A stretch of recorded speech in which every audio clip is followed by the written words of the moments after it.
Danilo Barbosa deve ser o primeiro reforço do Palmeiras para a temporada de 2021. No vídeo de hoje do canal do Nicola, todos os detalhes sobre essa contratação. Quero falar também sobre patrocínio no São Paulo. O Banco Inter já se despediu do tricolor. Tem informação importante sobre um possível interesse do Grêmio em relação ao goleiro Cássio. Será que o Corinthians toparia fazer negócio? Em qual condição? Para completar, falo também sobre Jô e Otero, que foram flagrados, ou melhor, registraram a ida a um resort, causando enorme polêmica, especialmente em meio ao surto de Covid lá no Corinthians. E por último, mas não menos importante, quero repercutir uma notícia que vem da Argentina e dá conta de que Cavani está muito perto do Boca Juniors.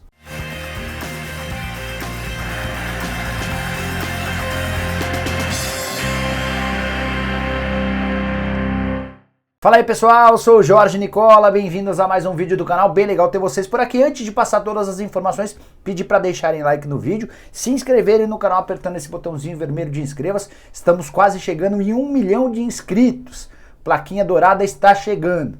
E para completar, antes de passar as informações, só pedir para vocês prestarem bastante atenção nessa dica que eu tenho para vocês. Bora começar o vídeo com uma pergunta. Você já parou para pensar na possibilidade de ter uma mesa de sinuca ou bilhar totalmente personalizada aí na sua casa? Por exemplo, com o escudo do time do seu coração ou nas cores que você quiser? Então você precisa conhecer a Carlim Bilhares, uma empresa super bacana que acaba de virar parceira do canal do Nicola. O trabalho dos caras é espetacular e dá para escolher absolutamente tudo. Como, por exemplo, a mesa 2 em 1, de jantar e também de bilhar. Eles também produzem mesas de pebolim. A fabricação é da própria Carlim Bilhares, que envia sua mesa de bilhar, sinuca ou pebolim com frete grátis e montagem para 6 estados, além do Distrito Federal.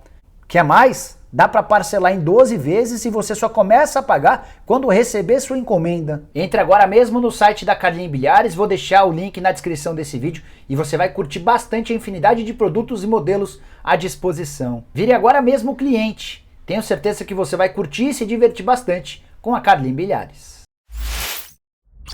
Bora começar o vídeo repercutindo uma notícia que vem da Argentina. O jornal Olé crava que Cavani será reforço do Boca Juniors a partir da metade do ano, quando acaba o contrato do atacante uruguaio com o Manchester United. Ele nem vive uma fase ruim por lá, mas a apuração do jornal argentino aponta que o Cavani quer voltar para a América do Sul para ficar mais próximo dos pais e por isso haveria já um acordo verbal com o Boca Juniors. Separei um trecho da matéria que diz o seguinte, abre aspas, em julho o Cavani estará no Boca, essa é a ideia, ele decidiu voltar agora e será no Boca Juniors, fecha aspas. Contrato de 3 temporadas com vencimentos com salários na casa de 2 milhões de dólares por temporada. Isso equivale a mais ou menos 11, 12 milhões de reais por ano, ou seja, 1 milhão de reais por mês. Tem pelo menos uns 10 jogadores no Brasil que ganham mais do que isso. E a pergunta que eu quero deixar para vocês é, por que Palmeiras, Flamengo, Atlético Mineiro, Grêmio, entre outros, não tiveram a sacada de procurar o Cavani antes dele se acertar com o Boca Juniors, levando em consideração que a matéria do Olé está certa? Também de acordo com o texto, o fato de o Cavani ter simpatia com o Boca Juniors e o Riquelme ser um homem forte do futebol no Boca acabaram pesando para esse acordo. Se a notícia se confirmar, acho uma enorme perda para os clubes brasileiros e um ponto gigante para o Boca Juniors, que vai disputar a Libertadores da América e já fica um pouco mais favorito à conquista a partir desse centroavante que é espetacular. Para mim não há na América do Sul nenhum jogador atacante, centroavante, que tem nem perto da capacidade de gols e de conclusão que o Cavani tem. Bora falar agora sobre o Corinthians e mais uma polêmica envolvendo o Jô. Jô que fez o gol da vitória do Corinthians contra a Ponte Preta, ele perde o pênalti, mas aproveitou o rebote e faz o 2-1.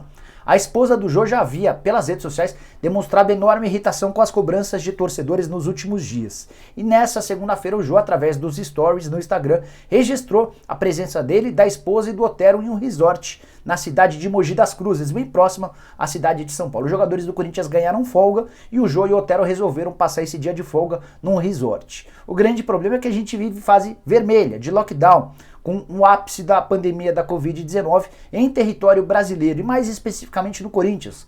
Foram 25 casos somente nos últimos dias. Tudo começa com um Vitinho e esse caso do Vitinho se espalha para 14 atletas e outros 11 funcionários ou dirigentes.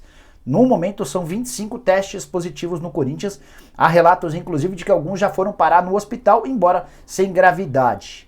E é em meio a esse contexto que repercutiu muito mal a presença do Jô e do Otero num resort nessa segunda-feira. Como é que se deu essa imagem? O Jô registrou o Otero brincando de vôlei dentro da piscina e até provocou o Otero em relação ao tamanho dele. Pouco depois, a esposa do Jô registrou uma foto dos dois, o Jô presenteando ela pelo Dia Internacional da Mulher. Enfim, mais uma polêmica envolvendo o Jô. Até agora o Corinthians não se manifestou, nem as assessorias de imprensa dos atletas quiseram falar, mas tem muito torcedor corintiano bastante irritado com o que chama de falta de comprometimento do atacante e do meia. Bora falar agora sobre outro jogador do Corinthians, mas com viés de saída. Desde a noite desse domingo tem repercutido muito forte lá no Rio Grande do Sul a possibilidade de o Cássio ser contratado pelo Grêmio. O Carlos Amodeu, que é CEO do clube, está cotado para se tornar o diretor executivo de futebol, já até desmentiu a possibilidade da contratação do Cássio, mas está muito claro que o Grêmio precisa de um goleiro, especialmente depois das falhas do Paulo Vitor nas duas partidas finais da Copa do Brasil e do momento bem ruim do Vanderlei. O Cássio já era um alvo antigo do Grêmio. O Grêmio chegou a fazer pelo menos 2 propostas para o Corinthians em outras janelas de transferência. E aí foi perguntar para um dirigente corintiano da minha confiança sobre qual é a possibilidade de o Timão liberar o Cássio para o Grêmio. Essa chance virou quase remota depois de o Walter acabar de ser negociado com o Cuiabá. Enquanto o Corinthians ainda tinha o Walter, eventualmente em caso de transferência do Cássio, ainda teria uma reposição à altura. Mas com a saída do Walter isso se tornou quase inviável. Seria o mesmo que perder os 2 titulares, os 2 goleiros de confiança e deixar apenas os garotos. O Grêmio, de acordo com especulações que vêm do Rio Grande do Sul, estava disposto a oferecer alguns jogadores na troca, mas ninguém que pudesse ter o peso, o tamanho do Cássio, que é talvez o maior goleiro da história do Corinthians, ainda que não viva um momento tão bacana, ainda que tenha falhado em algumas das últimas partidas. Fui conversar com esse dirigente que eu contei agora há pouco e ele contou que a única chance de o Cássio ser negociado com o Grêmio é mediante pagamento da multa rescisória. O contrato dele foi renovado em 2019, só termina em dezembro do ano que vem. Ele é dono do maior salário do elenco do Corinthians, ao lado do Fagner, do Gil e do Luan. Ganham na casa dos 800 mil reais por mês esses jogadores que eu citei. Até por conta desse alto salário, a multa é bem alta. A multa em território nacional é sempre calculada de acordo com o salário vezes 1.000. E aí dá para dizer que é uma multa bem salgada para um goleiro já veterano como o Cássio. Praticamente improvável que o Grêmio queira pagar a multa rescisória para contratar o Cássio. Vai precisar buscar um outro goleiro. A chance de o Timão perder seu principal jogador, seu goleiro ídolo do torcedor, é praticamente zero. Bora falar agora sobre patrocínio master no São Paulo, assunto que tem gerado alguma preocupação no torcedor tricolor. O contrato com o Banco Inter terminou no dia 28 de fevereiro e nessa segunda-feira o próprio Banco Inter, através de suas redes sociais, oficializou o fim da parceria, que havia começado em 2017 e era uma das mais antigas do futebol brasileiro. O São Paulo havia feito uma proposta para que o Banco Inter continuasse, o Banco Inter fez uma contraproposta e o tricolor apresentou o número final. Nessa segunda-feira, os dirigentes do Banco Inter procuraram o presidente Júlio Casares para dizer que não tinham capacidade financeira para alcançar aquilo que o São Paulo espera de seu novo patrocinador, daquele que vai estampar sua marca no peito da camisa do tricolor. O Banco Inter pagava cerca de R$1 milhão por mês e a ideia do Júlio Casares, que é novo presidente do São Paulo e foi durante muito tempo o homem de marketing do tricolor, é valorizar bastante não só o patrocínio master, mas todas as propriedades espalhadas pela camisa. E diante desse desacordo, o Banco Inter já comunicou de forma oficial que está fora, que não há mais parceria. São mais de 300 mil são paulinos correntistas do Banco Inter, graças a esse acordo de publicidade dos últimos anos. Conversei com o Júlio Casares antes de gravar esse vídeo e ele me disse o seguinte em relação ao mercado e a prospecção do tricolor. Abre aspas. Estamos no mercado conversando com várias empresas. Fecha aspas. Então é o Júlio garantindo que está seguro em relação à possibilidade de, num futuro não tão distante, se acertar com alguém. Não quis abrir nomes, nem segmentos dessas empresas, porque ele entende que isso pode atrapalhar. De qualquer maneira, não é o melhor dos momentos para rescindir um contrato ou para não ter seu contrato de patrocínio master prorrogado.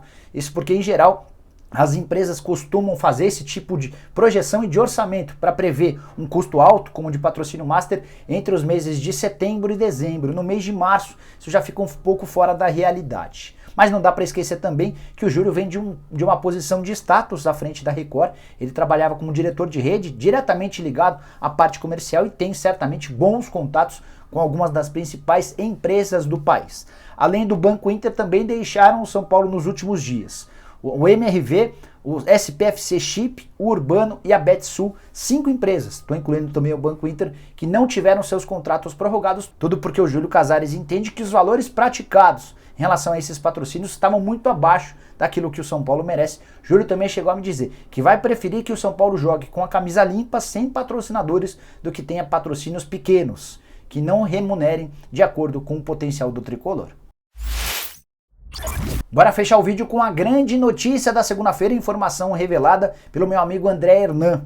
Ele contou lá no GE que o Danilo Barbosa, volante de 24 anos de idade que pertence ao Nice, está perto de um acordo com o Palmeiras. De acordo com a apuração do Hernan, entre o Palmeiras e o Nice está tudo praticamente fechado, empréstimo até dezembro com opção de compra já fixada no contrato.